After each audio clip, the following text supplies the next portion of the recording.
Hey, we're back on the road, and today we're going to talk about inspiration and where it comes from. And also, as songwriters, what do we do to create ideas when we're not inspired? So after this video today, if you like what you see, go ahead and hit the like button. We'd love for you to subscribe to the channel. We're talking about great things right now. And also, leave your comments afterwards and tell us what inspires you and how you get inspired to write all sorts of things. So, inspiration, coming up.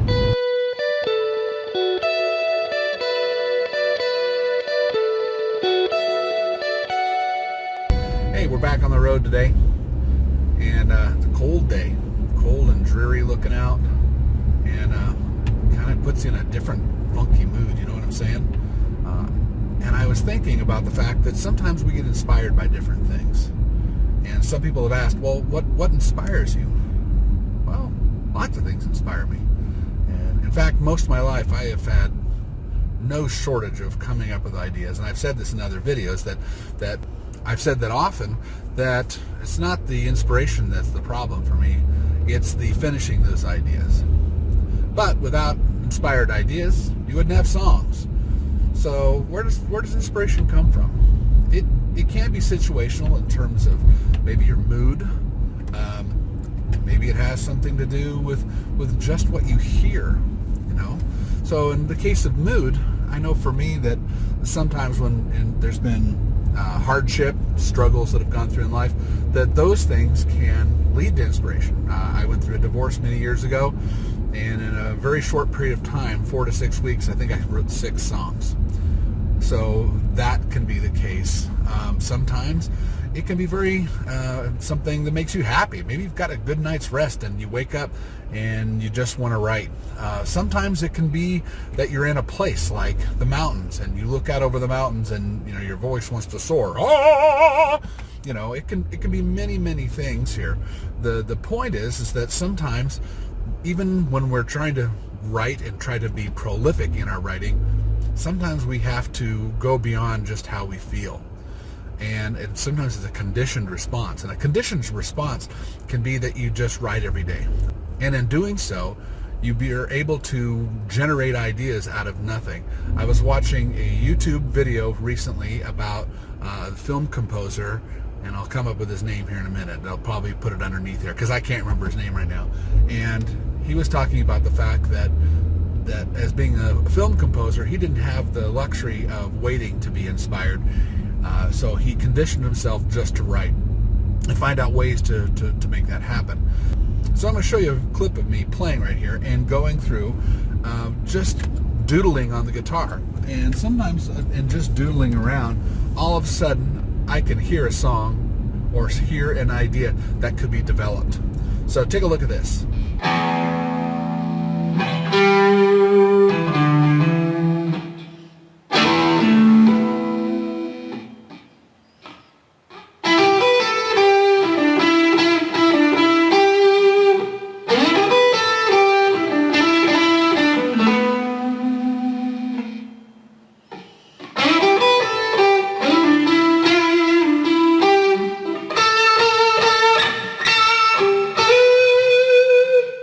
So this idea was nothing special by any stretch, but it's interesting.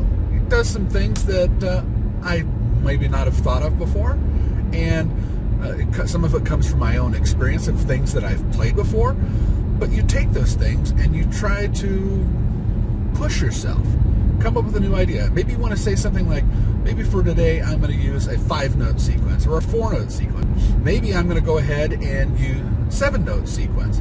Maybe I'm going to go ahead and put it in a key I never ever recorded. I'm going to record an F sharp minor. Or maybe I'm just going to pick a mood. I'm going to pick something that's sad. I'm going to pick something that's playful. I'm going to pick something that's inspiring. So in using some of these tools, we condition ourselves to open our mind to be able to start to create vast numbers of ideas very quickly, very simply. I have a spreadsheet that I use for ideas, and this is what it looks like.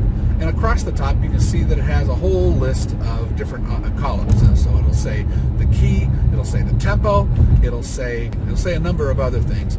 Any notes about it, how I got the idea. It's one of my ways that I document my ideas if I'm going to come back to them and use them later.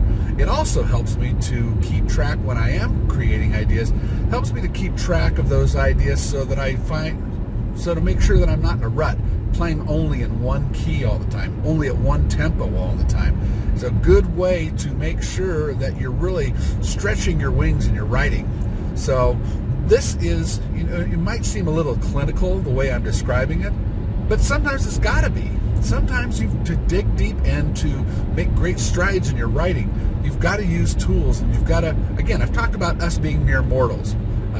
It's great when inspiration strikes and all of a sudden we say, oh, I feel so inspired, I've got a fabulous idea.